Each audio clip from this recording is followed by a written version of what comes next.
Now real grammar. All right, here's what they're facing. There's the English sentence, and there is how it would be translated directly into Korean. I like highlighted that whole box in the thing, because I was like, holy moly, no wonder that's crazy. Yesterday you made rice instead of bread. Uh-huh. Because you don't use, like, kind of in Spanish, you don't use the pronoun either. Right, no pronouns are necessary. Prepositions come after nouns. Symbols are used to denote objects and nouns. And the last letter indicates the verb tense. So everything's the same in the last letter, right? What do you mean? So like for different verb tenses, like all the beginning would be the same, and then just the last part would be different. I would have to ask a Korean speaker, because they have high level and low level. There's the polite form and the friendly form. Oh. But I don't know what the difference is between those two. But I do know that I see a lot of Korean students writing with the verb and object in the wrong places. And I'm not sure which issue it is, but yeah.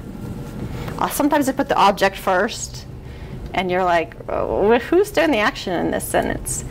Okay, we talked about these during orientation, and my advice to you is pick up one of these. There's a lot of these in the Writing Center. You can take a look if you want. These will have a specific section on grammar, and pick the ones that have exercises in them. Like this one is one of my favorites. And do the exercises.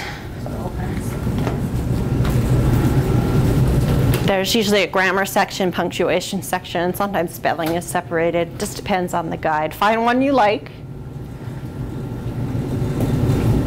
Okay. Why do you think you should do the exercises? I mean, for you, you're going to get all the answers, right? Do you understand their position? Yeah. And explain it. Explain it. That's what you need to do. If you're doing an exercise, after you answered the question, ask yourself why. Why is the answer that? Because it sounds right. Students don't like that response. Just because. Yeah, because. Dude, that is like the backbone of the English language. Because I said so. That's the way it is. Like. Well, let's face it, there will be grammar that you have no idea and you cannot explain. And as Robin has told you, ask for help, ask someone around you, or just say, you know, I don't know right now, but we need to move on to the other issue. Maybe you can come back another time and we'll talk about that. Don't act like you know something you don't know. But by doing the exercises in these books and asking yourself why, and then, my favorite part, how would you explain it to a student? So once you've done an exercise and you look at one of the sentences and say, okay, I have to explain this to a student. Comma goes here because you might even want to talk to yourself, you know, if you're at home and no one's listening. The reason this has to have a comma is because the blah, blah, blah, blah. Also the terminology in the books, you'll want to know what those words are because non-native speakers, if they've recently studied ESL, will say these things, and they'll say, but isn't that a subordinate clause? Anybody know subordinate clause? Okay, I don't mean to freak you out. That's not my job today. I know subordinate conjunction. Does that have to do with it? It does. Coordinating and subordinating conjunction. Yeah, German stuff. I was a little nervous about doing this session because there's so many grammar questions we could focus on. My point is more global, that if you hear something you don't know, student asks you something you don't know, be honest. I was observing some writing assistants, and the writing assistant did not know the answer to why that vocabulary word was incorrect. And so she said, well, it's idiomatic. It's idiomatic in English. Pretty cool, clever response. But one, does the student know what idiomatic means? And two, it wasn't the correct answer. It wasn't idiomatic. There was a rule. So I think that writing assistant would have been better off just saying, I'm not sure right now. I'll tell you what, I'd be happy to look it up if you want to come back tomorrow with your paper.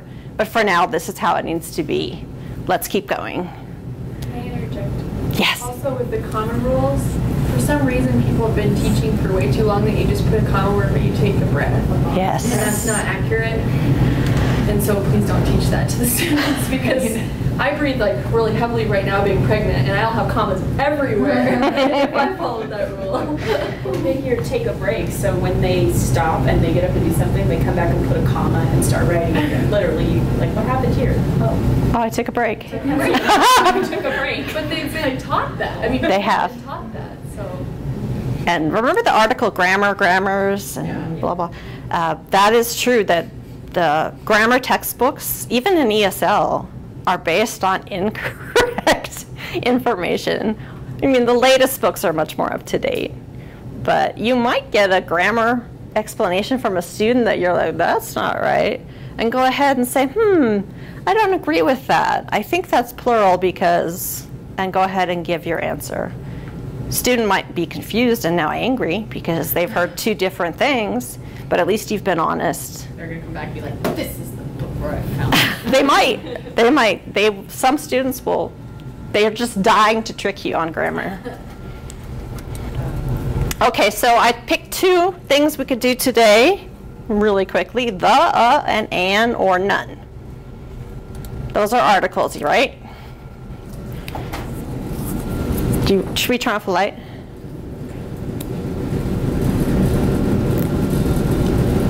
Okay, so you know this, but tell me why.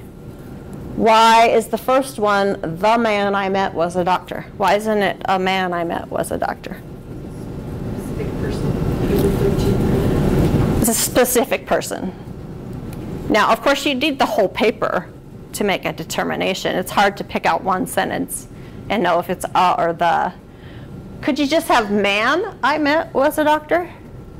No, because then man can be like, Plural No, can be yeah. anyone. Why not?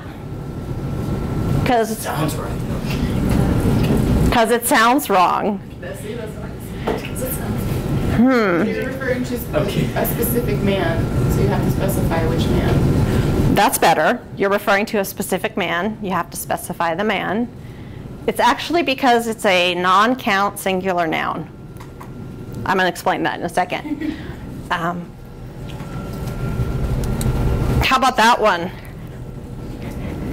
Pollution is a big problem. Because it's a, like a mixture, how do you say, like a non-specific, like idea, like a more. Right. Non-count noun. I'll explain what this is in just a second. I wanted to just show you that this is actually what's going to occur. The student will say, well, this one doesn't have an article, and this one does. And why is it an? What if it, oh, I forgot to ask that. Why is it an? Because it's a vowel. Yeah. Please notice it's vowel sound, because the word can start with an H and still have an. Will a professor catch that? I don't know, Robin, what do you think? Okay, yes, the answer is yes. Okay, A hour in honest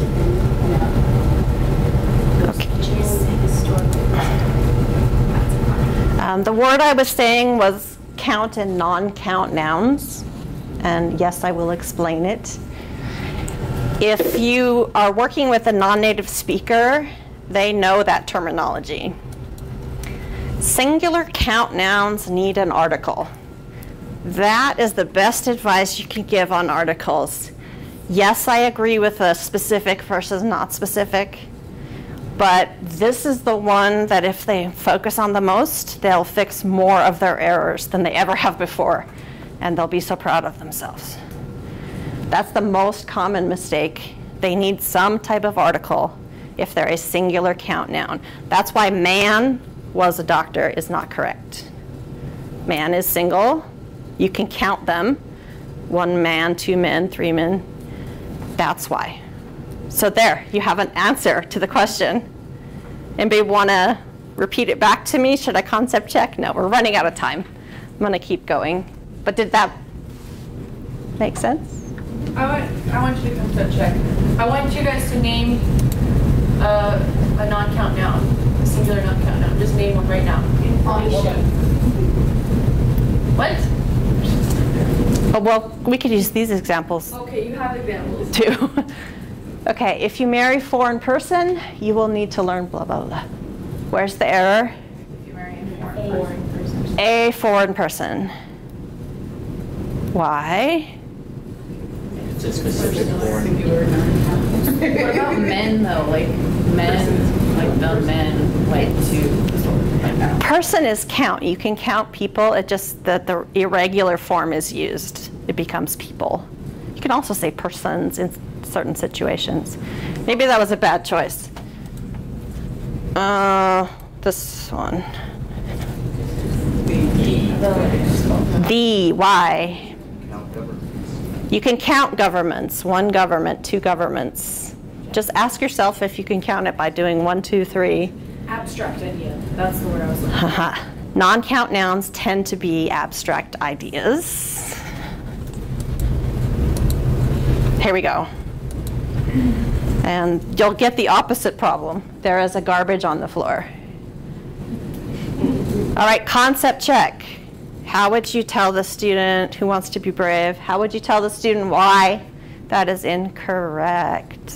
Garbage is You can't count it. You can count pieces of garbage, but you can't count garbage. There's not more than, it's not, you can't make it.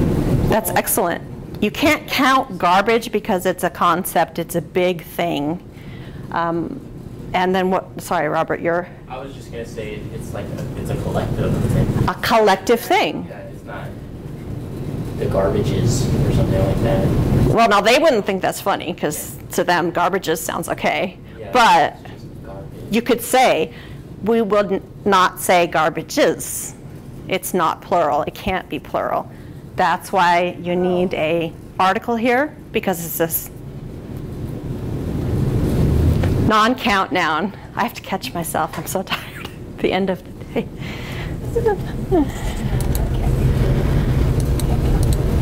Okay, so this was Robin's question. Here are some count nouns.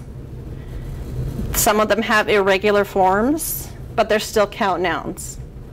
How many campuses does CSN have? That's another way to explain it to a student. If they can say how many, then it's a count noun. Non-count nouns, and actually they know these common ones. Rice is my favorite. I say, do you want some rices? And they all laugh, ha ha ha. They know that doesn't sound right. Everyone's eaten rice. So you could say it's a big thing. You don't count it. It's too small to count. Can you imagine counting rice? Take you forever. Just like sand on a beach. I've always thought sheep when I think of examples for the non-count. Okay, yeah. It's funny. Yeah. What's the single for?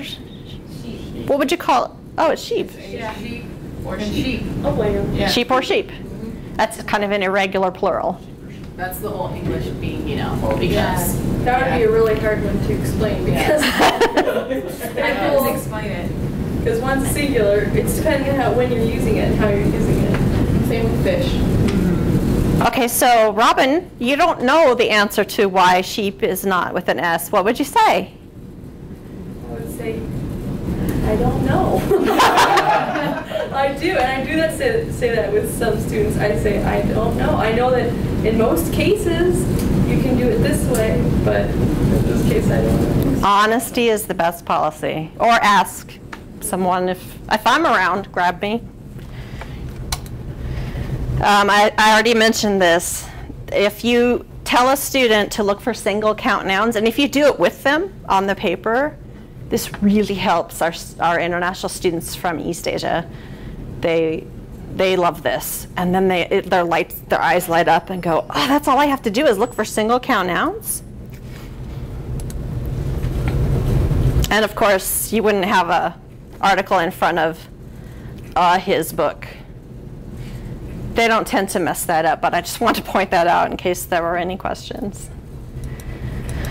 Oh, another common mistake is when there's an adjective in front Where's the error?